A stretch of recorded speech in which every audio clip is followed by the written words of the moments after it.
दोस्तों, एक ऐसी दुनिया है जहां लोग पानी की बूंद बूंद को तरस रहे हैं। डेली का काम बिना पानी के करने पर मजबूर हैं। कैसे करेंगे, क्योंकि उन्हें पीने तक का भरपूर पानी नहीं मिल रहा। लेकिन जैसा हमेशा होता है ना, अमीरों के पास चाहे दुनिया में कैसी भी मुसीबत क्यों ना आ जाए, उन्हें परेशानी नहीं होती। वैसा ही कुछ यहाँ पर भी है दोस्तों।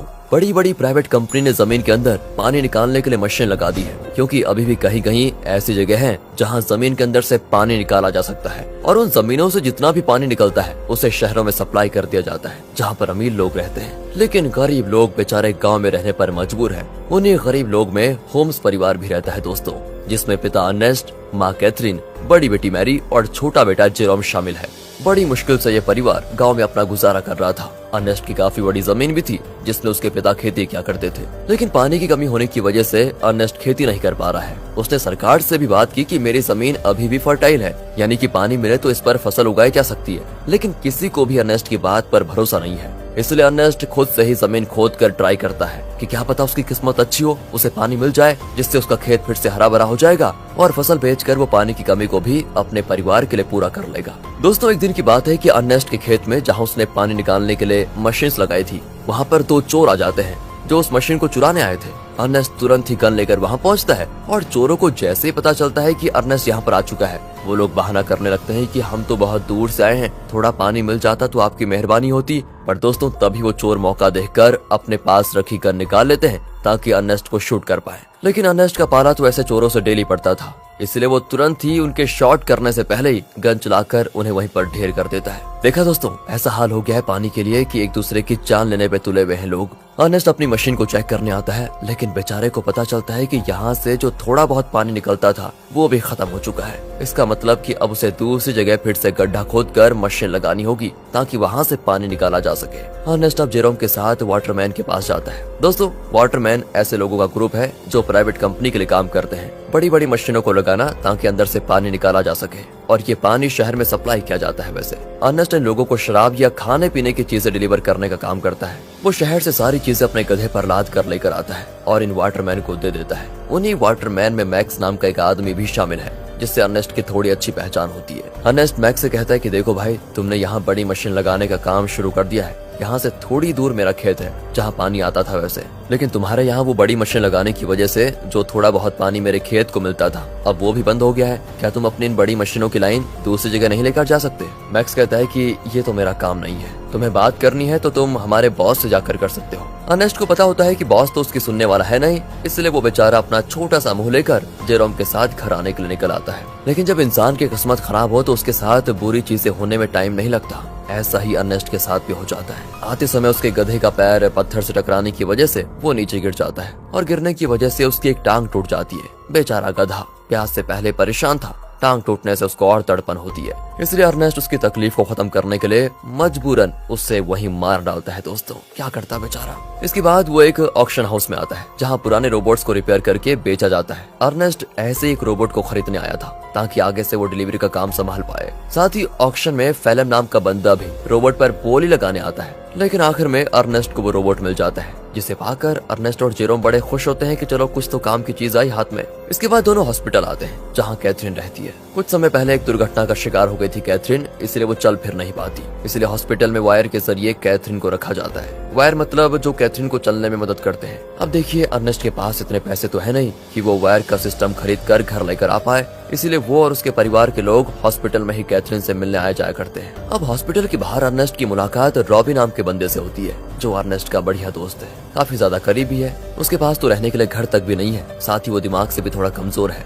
इसलिए अर्नेस्ट उसके पास जो थोड़ा बहुत पानी होता है वो रॉबी और उसके परिवार को दे देता है, क्योंकि भले ही अर्नेस्ट के पास भी पानी की कमी है, लेकिन बंदे का दिल बहुत बढ़िया है यार। अब वहाँ से अर्नेस्ट जैसे ही घर आता है ना, उसके पास फेलम पहुँच जाता है, जो उससे कहता है कि मुझे तुम्हारा रोबोट चाहिए, कुछ जरूरी काम है। अर्नेस्ट को पता था कि फेलम एक नंबर का बदमाश आदमी है, वो रोबोट वापस करने में नाटक करेगा। इसीलिए दोस्तों, अर्नेस्ट रोबोट देने से साफ मना कर देता है। साथ ही दोस्तों, मैं आपको बता दूं कि फेलम और अर्नेस्ट की बेटी मैरी का एक दूसरे के साथ चक्कर चल रहा है। अर्नेस्ट ने कई बार मैरी को समझाया कि वो फेलम से दूर रहे, वो अच्छा इंसान नहीं है, लेकिन मैरी है कि सुनने को तैयार ही नहीं होती। फिल्म की वजह से वो तो अपने पिता से भी नफरत करने लगी है। बताओ दोस्तों, माँ बाप कभी गलत होते हैं क्या? जो बच्चे माँ बाप की बात नहीं मानते उनके साथ तो बुरा होता ही है। कहीं मैरी के साथ भी कुछ बुरा ना हो जाए। खैर आगे देखते हैं। अगले सीन में अर्नेस्ट एक और जगह गड्ढा खोद रहा होता है, इस उम्मीद में कि शायद वहाँ से कुछ पानी निकल जाए, लेकिन बड़ी मशीनों के पाइपलाइन के कारण आसपास का पूरा इलाका सूखा पड़ चुका था। इसलिए अर्नेस्ट को यहाँ भी निराशा का सामना करना पड़ता है। साथ ही गड्ढा खोदने के दौरान अर्नेस्ट जेरोम से बात कर रहा होता है। वो कहता है, जब मैं शहर गया था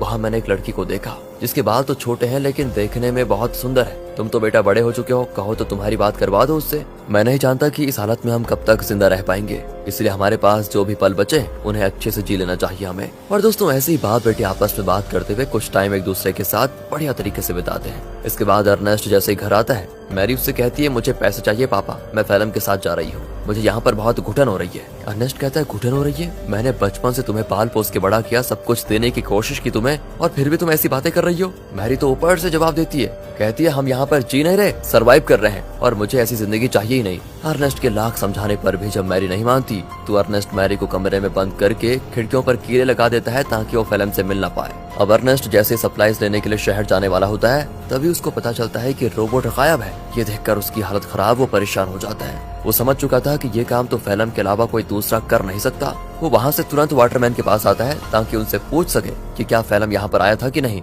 पर वहाँ पर आते ही मैक्स और बाकी वाटरमैन मिलकर अर्नेस्ट पर धावा बोल देते हैं दोस्तों, और जमकर उसकी पिटाई करने लगते हैं। उनका कहना होता है कि तुमने हमारी सप्लाईज चुराई, जो हमारी मेहनत की कमाई थी, जिसे तुमने शायद कहीं और बेच दिया होगा। अर्नेस्ट कहते हैं, अरे ये क्या कह रहे हो तुम? मैं खुद यहाँ तुमसे पूछने आया था कि क्या फिल्म मेरा रोबोट लेकर यहाँ आया था या नहीं, लेकिन उल्टा तुम लोग मुझे ही मार रहे हो। दोस्तों अर्नेस्ट यहाँ पर समझ चुका था कि जरूर फिल्म ने शहर से मेरे बदले सप्लाईज ले ली और उसे वाटरमैन को देने के बजाय चुरा कर कहीं और लेकर चला गया। इसलिए दोस्तों अर्नेस्ट जैसे तैसे वाटरमैन से पीछा छुड़ाकर फिल्म को ढूंढने के लिए निकल जाता है, जो उसे मिल भी जाता है। साथ ही अर्नेस्ट का शक भी सही था, उसने ही सप्लाईज चुराई थी दोस्तों, जिससे वो बड़े आराम से खा पी रहा था। इसलिए अर्नेस्ट गन पॉइंट पर लेकर फिल्म को डरा देता है और उसे वाटरमैन के पास ले जाने लगता है, ये बताने के लिए कि सप्लाईज मैंने नहीं, फिल्म ने चुराई थी। आगे बढ़ते हुए दोनों काफी ज्यादा थक चुके थे। अर्नेस्ट सबसे ज्यादा थक चुका था और साथ ही साथ उसका पानी भी खत्म हो चुका था।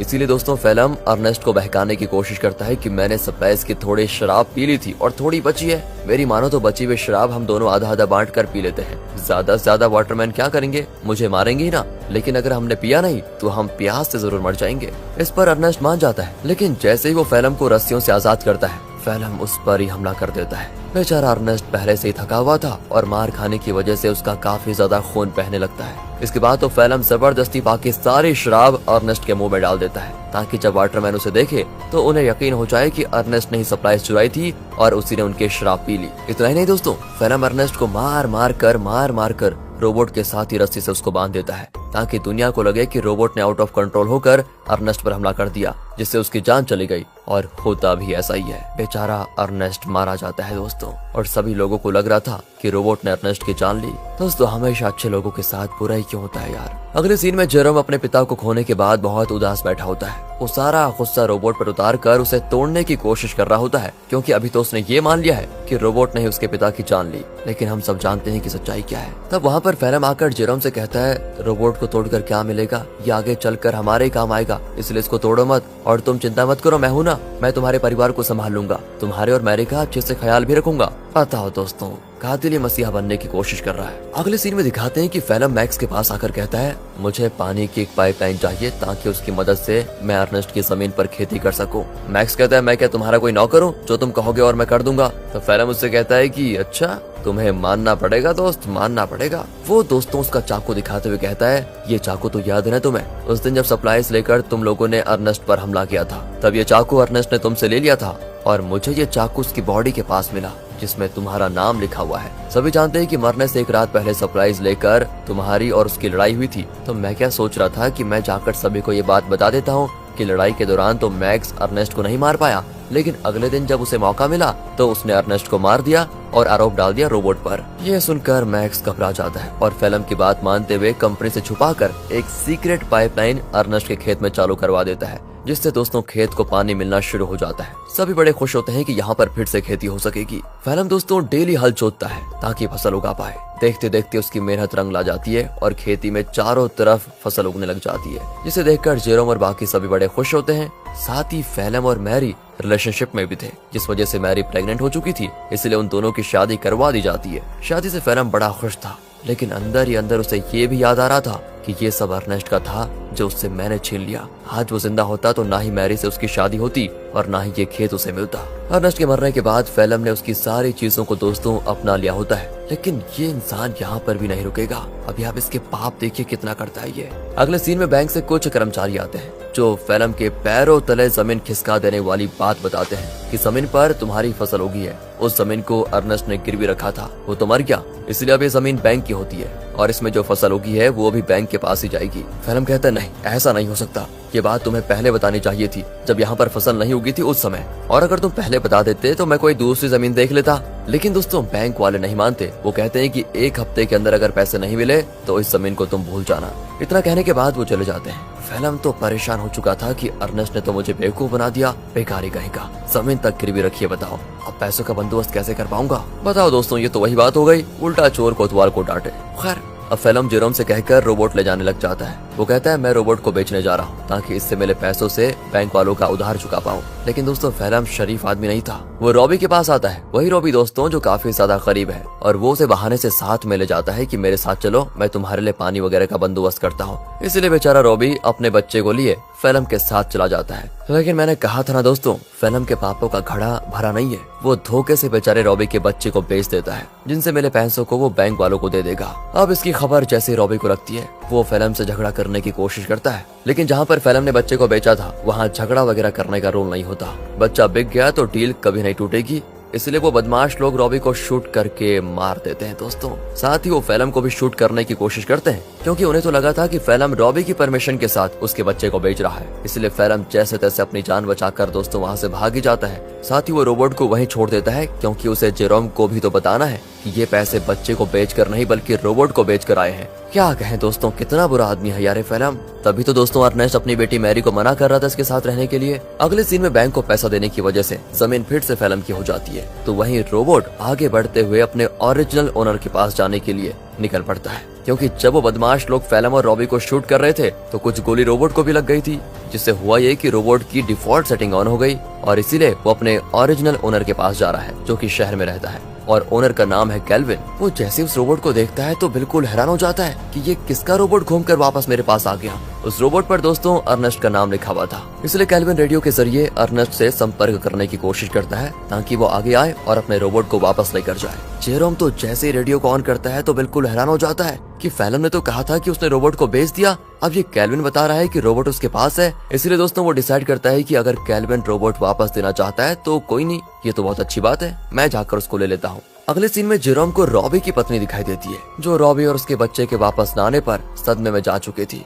वो एक गुड़िया लेकर रॉबी और अपने बच्चे के आने का इंतजार करती है। सच में दोस्तों बेचारी के साथ बहुत बुरा हुआ ना। एंड इस चीज को देखकर जेरोम को लगता है कि जरूर कुछ तो बात है जो फैलम छुपा रहा है। जिसके बाद वो शहर के बॉर्डर पर आता है, लेकिन 18 साल से कम होने की वजह से गार्ड्स उसे शहर में जाने नहीं देते। तब वहाँ पर एक लड़की आती है जिसका नाम अना है। वो जेरोम से कहती है मेरे पास आ जाओ, मैं तुम्हें शहर भिजवा सकती हूँ, वो भी बहुत कम पैसों में। जेरोम जैसे ही अना को देखता है तो बिल्कुल हक्का बक्का हो जाता है, क्योंकि वो हूबहू वैसी होती है जैसा कि अर्नेस्ट ने उसे छोटे बालों वाली उस लड़की के बारे में बताया था। याद है ना दोस्तों, जब अर्नेस्ट जेरोम से कह रहा था कि तुम्हारी शादी कर लेते हैं, उससे बात कर लेते हैं तुम्हारी, तो दोस्तों जेरोम उससे फिर अर्नेस्ट के बारे में पूछता है, लेकिन वो तो जानती नहीं अर्नेस्ट को। जेरोम भी आगे कुछ नहीं कहता और इसके बाद वो जेरोम को शहर तक जाने वाली सामान की गाड़ी में छुपा कर बैठा देती है और उसकी मदद से जेरोम शहर पहुंच जाता है। अब शहर आने के बाद जेरोम कैल्विन से मिलता है, जो उसे उसका रोबोट वापस कर देता है। रोबोट को जो गोलियां लगी थी कैल्विन ने उसे भी रिपेयर कर दिया था, साथ ही उसने रोबोट की सेटिंग भी सही कर दी थी। तब जेरोम जैसे ही रोबोट को ध्यान से देखता है तो पता चलता है कि इसमें तो कैमरा लगा हुआ है, जो कि लेजर बीम की मदद से वीडियो रिकॉर्ड करता है। वीडियो साफ रिकॉर्ड तो नहीं होता, लेकिन इतनी क्लियर जरूर होती है कि उसे देखा जा सके। और तब उन वीडियोस में जेरोम को उसके अर्नेस्ट के साथ बिताए हुए पल दिखाई देते हैं, जिन्हें रोबोट ने रिकॉर्ड कर लिया था। उन्हीं वीडियो में दोस्तों वो वीडियो भी होती है जब फैलम अर्नेस्ट को मार रहा था और रस्सी से बांधकर उसे रोबोट के साथ जोड़ दिया था। इस चीज को देखकर जेरोम को एकदम से सदमा लगता है। उसे सच्चाई का पता चल चुका था कि उसके पिता का मरना कोई एक्सीडेंट नहीं था, बल्कि फैलम की सोची समझी साजिश थी। इसलिए वो रोबोट को लेकर वापस घर आ जाता है और आते ही फैलम को ये नहीं बताता कि उसको सब कुछ पता चल गया है, क्योंकि अगर मैरी को मालूम पड़ा कि ये सब फैलम ने किया तो वो तो सदमा बर्दाश्त नहीं कर पाएगी। ऊपर से वो प्रेग्नेंट भी है। इसीलिए जेरोम एक प्लान बनाता है। वो फैलम से कहता है कि मैंने रेडियो पर सुना कि रॉबी तुम्हें बुला रहा है। अब ये सुनकर फैलम परेशान कि रॉबी तो मर चुका है, ये कौन सा रॉबी बुला रहा है। इसलिए वो कहता है कि शायद वो कोई दूसरा फैलम होगा जिसके लिए वो रॉबी बोल रहा है। अब प्लान फेल होता देखकर जेरोम एक लेटर लिखता है फैलम को,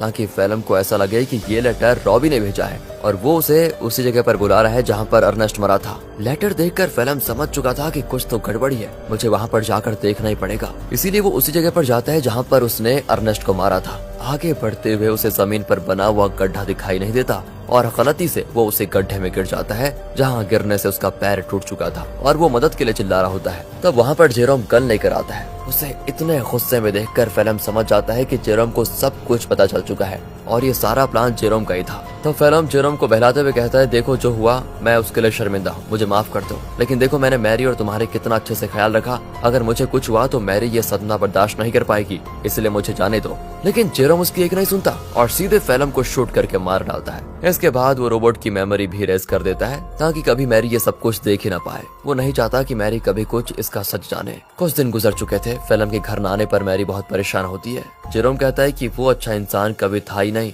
तुम्हें छोड़कर वो भाग गया। और ये सुनकर मैरी एकदम उदास हो जाती है और अपने दिल से फैलम के लिए प्यार खत्म कर देती है। दोस्तों, उल्टा वो उससे नफरत करने लगती है। जेरोम ने बड़ी शांति से अपना बदला ले लिया। इसके बाद जेरोम और मैरी घर चलाना शुरू करते हैं, क्योंकि खेत उन्हें मिल चुका था। उन्हीं फसल को बेचकर वो पैसे जमा करेंगे ताकि अपनी माँ को हॉस्पिटल से घर लेकर आए। और इसी मिक्स फीलिंग के साथ दोस्तों ये मूवी यहाँ पर खत्म होती है। बाकी अगर आपको वीडियो अच्छी लगी हो, एक्सप्लेनेशन अच्छा लगा हो तो लाइक कीजिए, चैनल को सब्सक्राइब करें। मिलते हैं अगली वीडियो में, ध्यान रखेगा अपना and finally thanks for watching.